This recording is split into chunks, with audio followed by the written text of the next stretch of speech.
Good afternoon, नमस्कार, जय हिंद, जय भारत।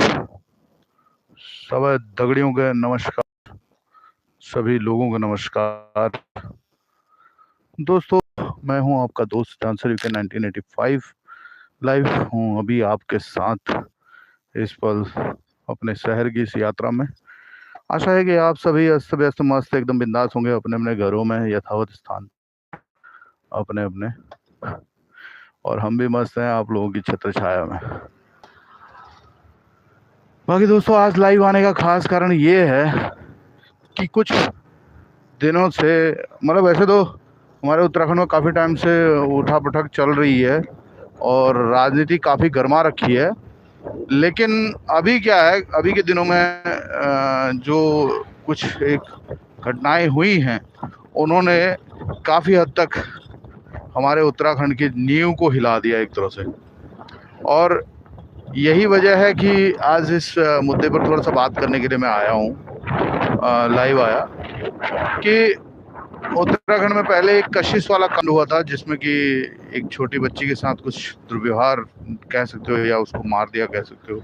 बहुत ऐसी घिनौनी घटना थी जिसके बारे में मैं ज़्यादा बात करना नहीं चाहता, क्योंकि ऐसी घटनाएं अगर बार बार हो रही हैं तो कहीं ना कहीं हमारा ड्रॉबैक है। और ये घटनाएं रुकनी चाहिए और इन पर बात करने से कुछ नहीं होने वाला। अब इन पर एक्शन चाहिए, और एक्शन हमारे जज लोग लेके राजी नहीं है, क्योंकि सबसे बड़ा खोट हमारी इस क्या कहते हैं, जो हमारी जो कानून व्यवस्था है इसमें है। क्योंकि कोई अमीर कोई गलती करता है तो उसको ये समझ लो तुम, उसको ये पर्दा डाल दिया जाता है उस पर कह सकते हो तुम कि पैसों से पर्दा डाल दिया जाता है। कोई अमीर कोई गलती करता है तो उसके गलतियों पर पैसों से पर्दा डाल दिया जाता है, लेकिन कोई गरीब गलती करता है तो उसको रगड़ दिया जाता है। बस यही वजह है कि मैं इस मुद्दे पर थोड़ा सा कम बात करना चाहूँगा, क्योंकि मैं आप इस चीज़ से आहत हूँ कि आखिर कब तक हमारे समाज में इस तरह की घटनाएं होती रहेंगी और कब तक वो वैशी दरिंदे कानून की आड़ में आज़ादी से घूमते रहेंगे। और मुझे घिन उन वकालत पड़े हुए लोगों से भी आती है जो अपनी रोजी रोटी के लिए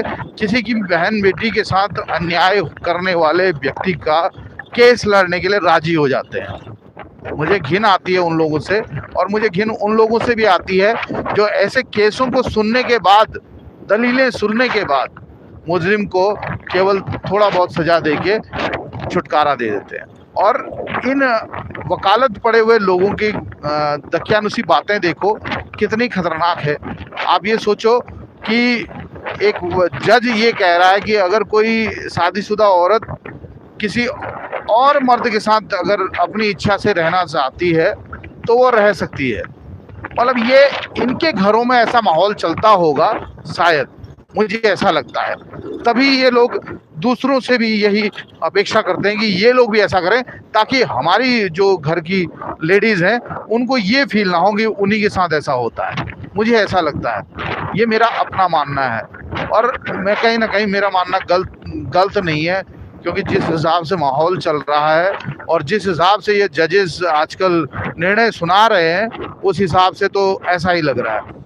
अब एक जज हमारे भगवान आराध्य देव, हमारे भगवान विष्णु जी के लिए कह रहा है कि अरे जाओ अपने विष्णु से कहो कि अगर तुम्हारे पास ताकत है और तुम्हारे अंदर दमखम है तो खुद अपना मंदिर बनवा लो, अपनी मूर्ति खुद बनवा लो। अरे मूर्ख आदमी, तूने वकालत पढ़ ली, गवई गवई करके कोई जज है। ये कानून के आड़ में वो दरिंदे हैं हमारे देश के जो कानून के आड़ में बैठ के अपने आप को बहुत बड़े रहनुमा समझने लगे हैं। और मुझे तो समझ में नहीं आता कि ऐसे लोगों को कानून के आड़ में मतलब ऐसे लोगों को जज जैसी पोजीशन पर कैसे बैठा दिया जाता है। वैसे एक बात सच है कि अगर कम पढ़े लिखे लोग और आरक्षण के बेस पर बने हुए लोग अगर ऐसी कुर्सियों में बैठेंगे तो उनकी दकियानुशी बातें ऐसी ही होंगी। हालांकि एक घटना हुई जिसमें जज के ऊपर जूता फेंकने का प्रयास किया था एक वकील साहब ने, वो भी सुप्रीम कोर्ट के वकील, सुप्रीम कोर्ट के वकील रहे हैं। उन्होंने उनके ऊपर जूता फेंकने का प्रयास किया। हालांकि ये गलत था, लेकिन कहीं ना कहीं सही भी था। ऐसे लोगों के ऊपर जूता नहीं, मैं तो कह रहा हूँ। और आज जो मुद्दा है वो इन्हीं इन्हीं इन्हीं लोगों की वजह से, इन्हीं वकालती नामा वाले लोगों की वजह से हमारे देश के अंदर कानून व्यवस्था चरमराई हुई है। और हमारे देश का जो कानूनी व्यवस्था का ढांचा है वो गरीब लोगों के ऊपर शिकंजा ज़्यादा है और अमीरों के ऊपर शिकंजा कम है। आप इसी बात से अनुमान लगा सकते हैं कि एक जज के घर में करोड़ों रुपया कैश मिलता है तो उस जज पे कोई कार्रवाई नहीं होती है। लेकिन अगर मेरे घर में, अगर बाई चांस मेरे ही घर में अगर 2.5-3 लाख रुपया कहीं से अज्ञात बरामद हो जाए तो अभी मेरे घर पे सीआईडी की रेड पड़ जाएगी, अभी मेरे घर पे ये अपना बड़े बड़े आला अधिकारी रेड करने पहुंच जाएंगे और न जाने किस किस तरह की यातनाओं से प्रताड़ित करने का प्रयास करेंगे।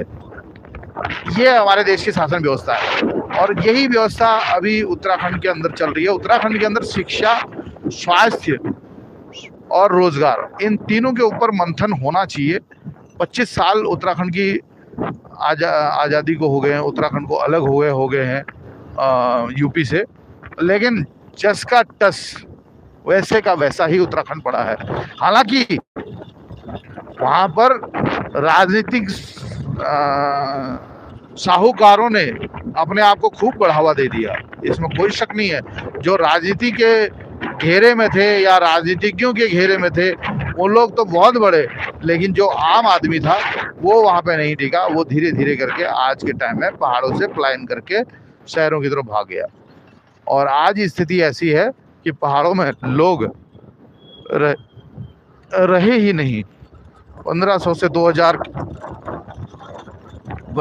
2000 के आसपास के गांव भूतहा घोषित कर दिए गए, भूतहा हो गए हैं, जिनमें कि कोई एक आध दो बुजुर्ग होगा, नहीं तो जवान लड़के लड़कियां, बहू बेटियां, दादा परदादा ये सब दिखने बंद हो गए हैं। तो उत्तराखंड की संस्कृति का नाश करने के लिए मैं तो कहता हूँ यूपी का हिस्सा था तो लाख गुना बेटर था। ये तो अलग करके तो और बड़ा अभिशाप ले लिया। इससे बढ़िया तो हम यूपी में ही थे तो अच्छे थे, कम से कम हमारे गांव में रौनक तो थी और वो गांव आबाद तो थे। आज तो वो गांव भी आबाद नहीं है, बर्बाद हो चुके हैं सारे गांव। गांव में रोडें पहुंचा दी, अभी देखो हमारे सरकारों ने रोडें पहुंचा दी गांव में। अरे भाई उस रोड का क्या करोगे जब वहां पर रहने वाला ही कोई नहीं है? तो बताइए ना, उस रोड का क्या करोगे आप? क्या अचार डालोगे उस रोड का? ऐसी रोडों का क्या करोगे आप जब वहाँ पर कोई रहने वाला ही नहीं है? तो रोडें तो हमारे गांव तक पहुंचा दी, लेकिन इंसानों को नहीं रोक पा रहे हैं। मेरा एक सुझाव था, मैंने बहुत पहले भी ये सुझाव दिया था जब मैंने थोड़ा सा कोशिश की थी, मैं राजनीति की तरफ बढ़ रहा था यूकेडी के साथ मिलके, तो मैंने उस टाइम पे भी सुझाव दिया था गवर्नमेंट को, भारत सरकार को, कि हम भैया हमारे वहाँ से युवा जितने भी हैं वो सब आर्मी के लिए प्रोत्साहित हैं। वो उन्हें किसी प्रोत्साहन की आवश्यकता नहीं है, वो बाय बर्थ आर्मी के लिए तैयार हैं, उनके अंदर डेडिकेशन है उस चीज़ की और पोटेंशियल भी है। तो मैं तो कहता हूँ कि हर घर से एक लड़के को रोजगार आप आर्मी में भर्ती कीजिए और उसे शर्त ये रखिए कि भैया वो पहाड़ नहीं छोड़े, और अगर वो पहाड़ छोड़ता है तो उसकी नौकरी चली जाएगी। बस ये शर्त रखिए, उसको सुविधाएं भी मिले दीजिए, वहीं हॉस्पिटल भी खोलिए और वहीं स्कूल भी अच्छे दीजिए, तो अपने आप ही हमारे पहाड़ों का विकास होगा। भाई हिमाचल के तरह अगर हम भी अपने पहाड़ों का विकास करना चाहें तो कर सकते हैं, लेकिन हमारे जो आला अधिकारी हैं उनके अंदर इतनी क्षमता नहीं है कि शायद वो सरकार के सामने कुछ बोल सकें, और सरकार के अंदर इतनी क्षमता नहीं है कि वो पहाड़ों का विकास करने के बारे में सोच सके, क्योंकि उनको अपनी राजनीति चमकाने से मतलब है।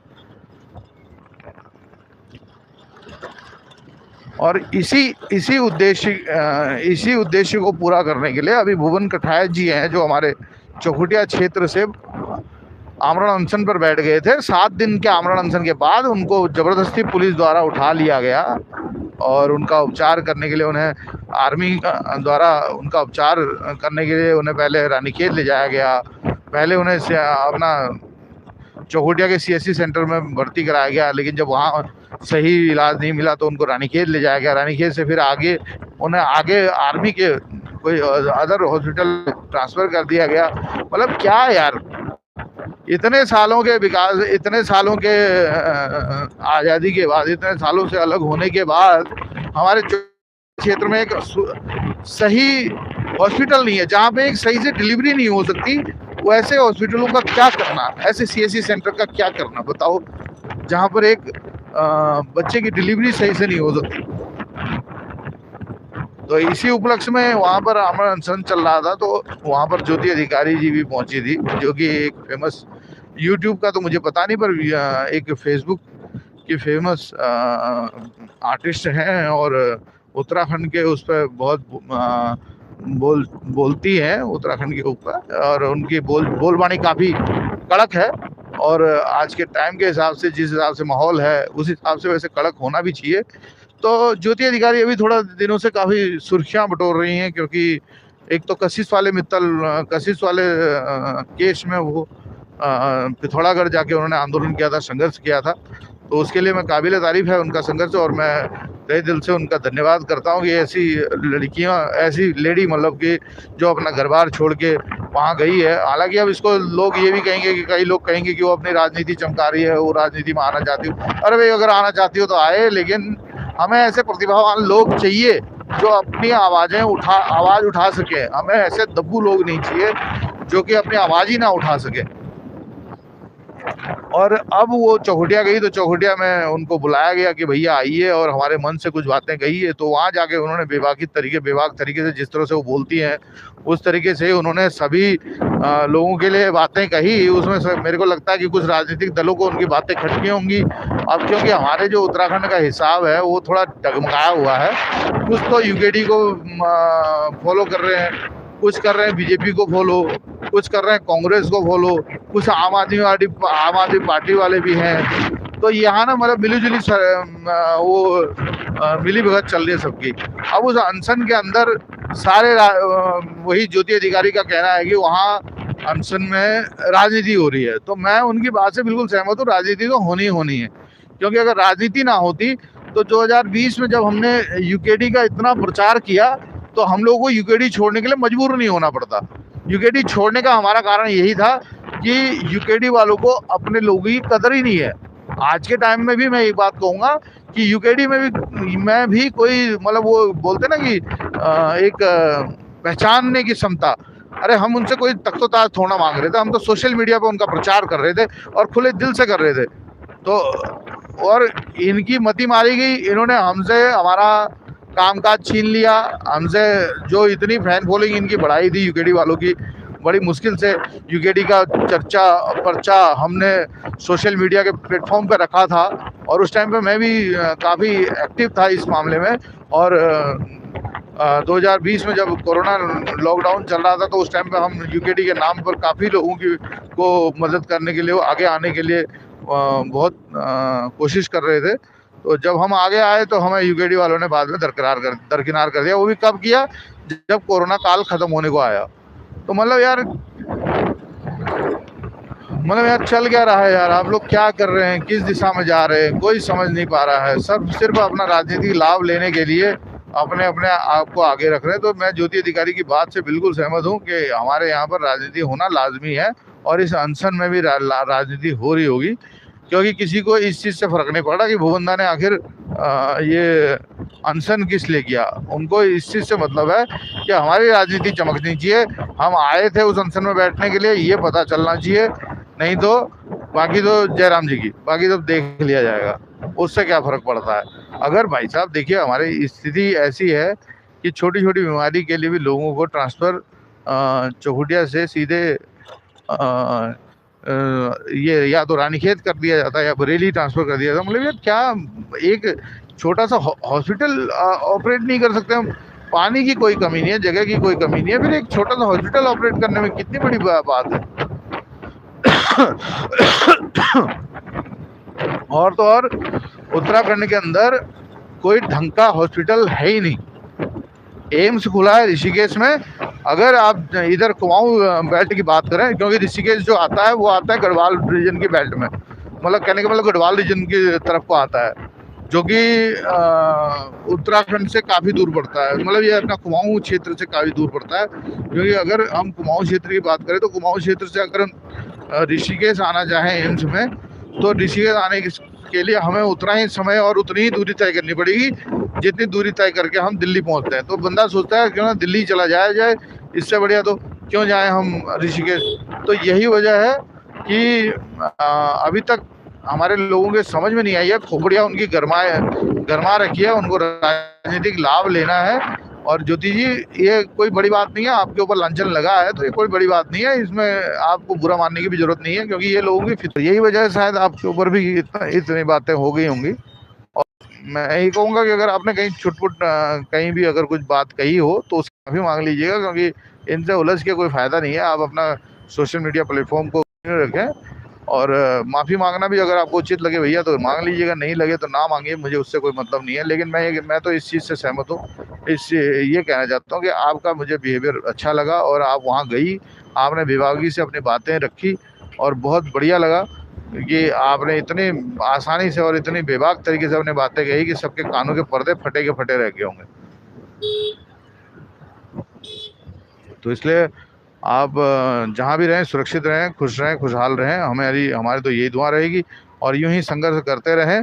छोटे भाई मतलब छोटा भाई या बड़ा भाई, जो भी आप हमें समझें, उस हिसाब से अगर आपको मेरी ये वीडियो दिखे कहीं तो साझा कीजिएगा आगे लोगों से। उत्तराखंड सीएससी सेंटर बनेगा नहीं बनेगा, मतलब ये चौखुटिया के अंदर, मुझे तो लगता नहीं है कि बनेगा, क्योंकि जिस हिसाब से गवर्नमेंट की वो अरुचि है उस काम को करवाने के लिए, तो उस हिसाब से लगता नहीं कि उत्तराखंड की सरकार इस पर कोई रुचि दिखा रही है। क्योंकि उत्तराखंड की सरकार को इस चीज़ से कोई दिलचस्पी नहीं है कि उत्तराखंड के किस कोने में हॉस्पिटल है या नहीं है। अगर सही तरीके से पैसे का इस्तेमाल हो तो मैं तो कहता हूँ कि एक नहीं, पता नहीं कितने हॉस्पिटल खोल दिए जाएंगे। लेकिन हॉस्पिटल खोलना ही कोई नहीं चाहता तो क्या कह सकते हैं, है ना। अपने अपनी जेबें अगर भरनी है तो फिर उसका तो क्या ही कह सकते हैं।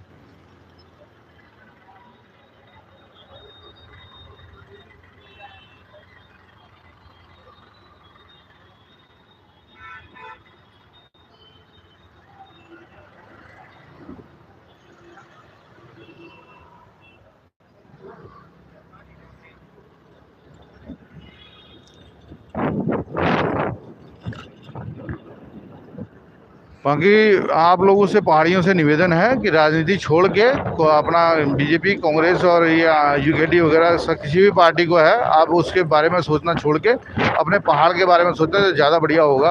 तभी हमारे पहाड़ का विकास हो पाएगा, और तभी हमारे पहाड़ समृद्ध हो पाएंगे। ना तो आप जिस पहाड़ में आज रह रहे हैं, कल को आपको वो ज़मीन भी बेचने के लिए भागना पड़ेगा, बेच के भागना पड़ेगा। इस हिसाब से आबादी बढ़ रही है उत्तराखंड में गैर मजहबियों की, उस हिसाब से आप ये समझ लीजिए कि आपको कुछ समय में उत्तराखंड छोड़ के भागना पड़ेगा, पहाड़ छोड़ के भाग रहे होंगे, क्योंकि हालत ही ऐसी चल रही है। इसलिए सभी पहाड़ियों से निवेदन, राजनीतिक मतभेदों को छोड़िए, राजनीतिक भावनाओं को छोड़िए, अपने आप को देशभक्त बनाइए, और अपनी देशभक्ति का वो प्रमाण दीजिए, ताकि भूबंदा की ये लड़ाई केवल भूबंदा की लड़ाई ना रहकर सबकी लड़ाई बने। और